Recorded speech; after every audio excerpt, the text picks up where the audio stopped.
पुराने ज़माने की बात है।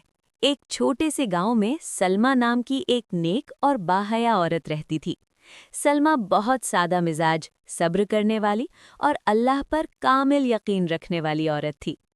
उसका शौहर राशिद एक मेहनती आदमी था, जो रोज मजदूरी करता और जो कुछ मिलता उसी में घर का खर्च पूरा करता।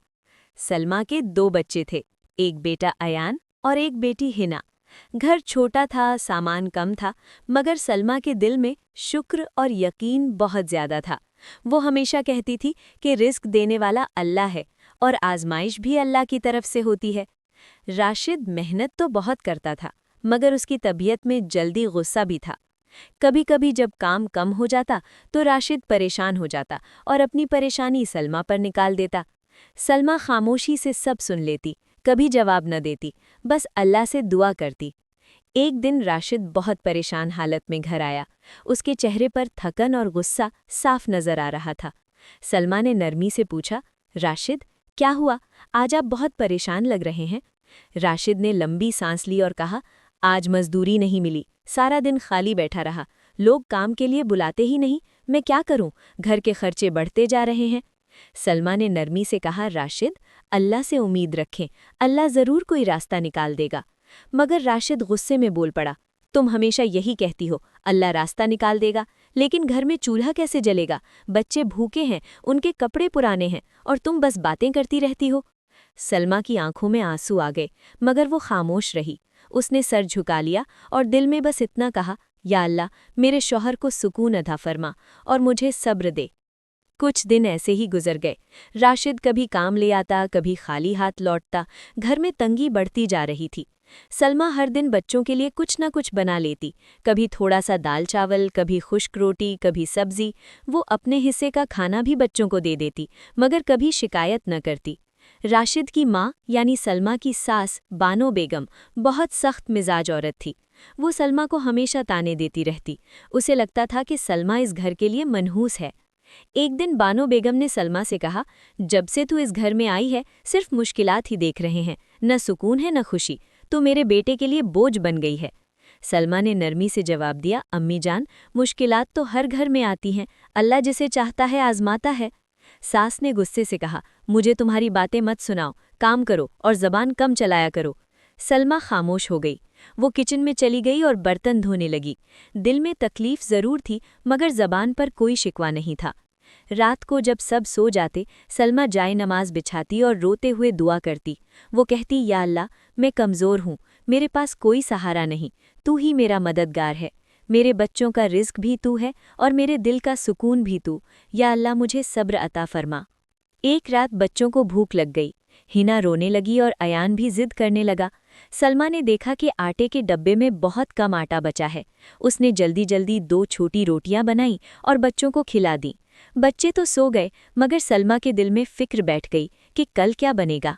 सुबह राशिद उठा तो उसने आटे का डब्बा देखा। वो गुस्से में बोला, आटा खत्म क्यों हो गया?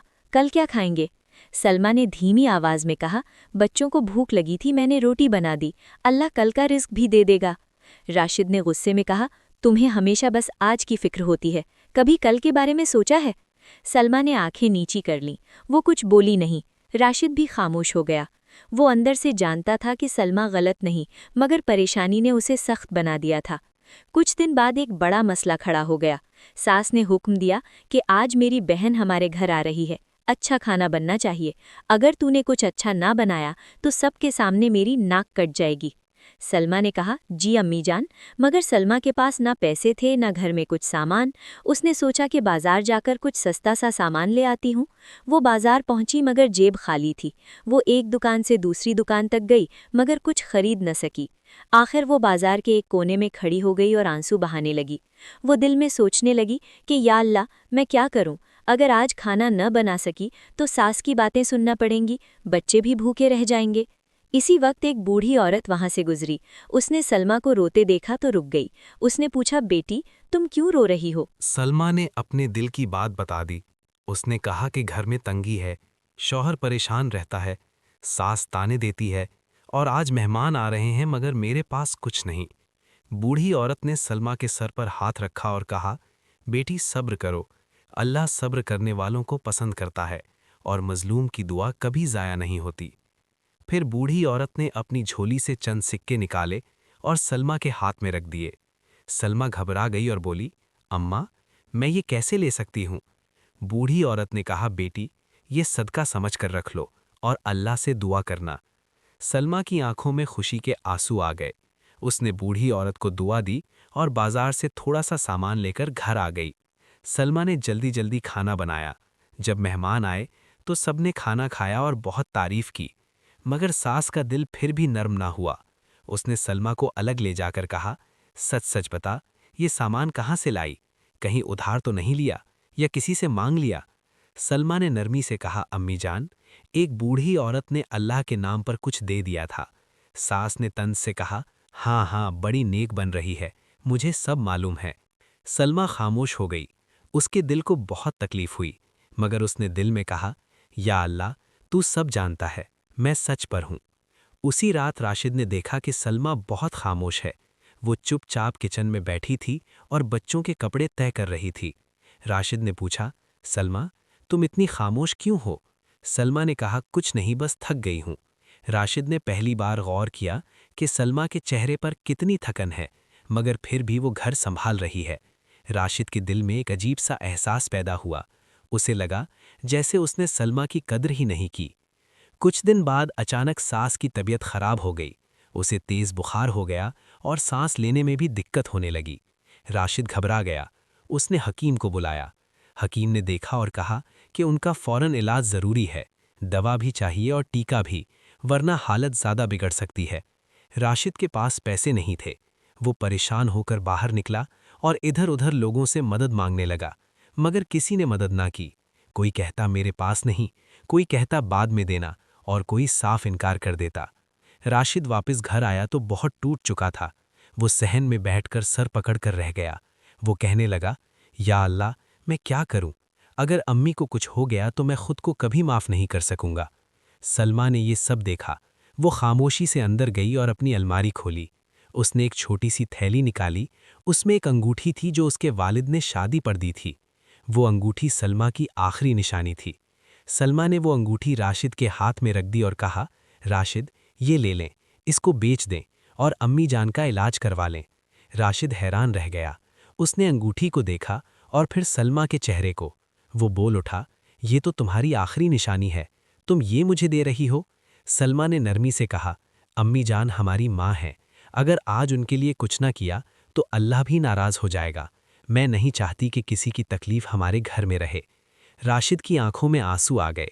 वो धीमी आवाज में बोला, सलमा, तुम कितनी अच्छी हो, मैंने कभी तुम्हें समझा ही नहीं। सलमा ने कहा, मैंने बस सब्र किया है और अल्लाह पर भरोसा रखा है। राशिद ने फौरन अंगूठी बेची, दवा ले आया और सास का इलाज शुरू हो गया। चंद दिन में सास की हालत बेहतर हो गई। जब सास को होश आया तो उसे बताया गया कि उसका इलाज सलमा की अंगूठी बेचकर हुआ है। सास की आंखों में आंसू आ गए।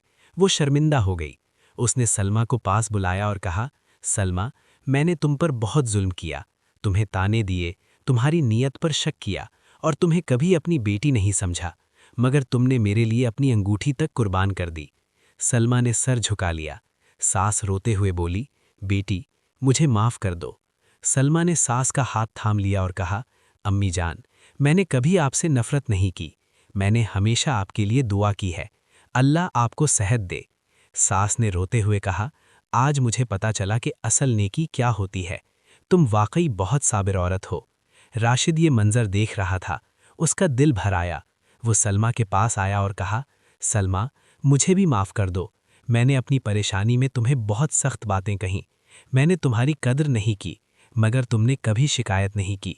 सलमा ने कहा, राशिद, मैंने आपको पहले ही माफ़ कर दिया था, क्योंकि मैं जानती हूं कि इंसान परेशानी में गलत बोल देता है, असल फैसला तो अल्लाह करता है।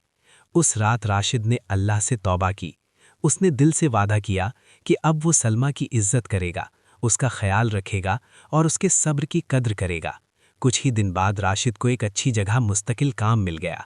उसकी आमदनी बेहतर हो गई, घर में खुशहाली आने लगी, बच्चे खुश रहने लगे। सास भी अब सलमा को अपनी बेटी की तरह समझने लगी। सलमा हर दिन अल्लाह का शुक्र अदा करती और कहती, या अल्लाह, तेरा करम है, तूने मेरा सब्र कबूल कर लिया। दोस्तों, इस कहानी से हमें ये सबक मिलता है कि मजलूम की दुआ कभी ज़ाया नहीं होती। जो इंसान सब्र करता है, अल्लाह उसके लिए ऐसे रास्ते खोल देता है जहां से उसने सोचा भी नहीं होता, और जो तकलीफ में भी अल्लाह का दामन नहीं छोड़ता, अल्लाह उसकी मदद ज़रूर करता है। याद रखें, जुल्म हमेशा ख़त्म हो जाता है, मगर सब्र करने वालों का मुकाम अल्लाह के नज़दीक बहुत बुलंद होता है। अल्लाह हम सबको सब्र करने वाला बना दे। आमीन।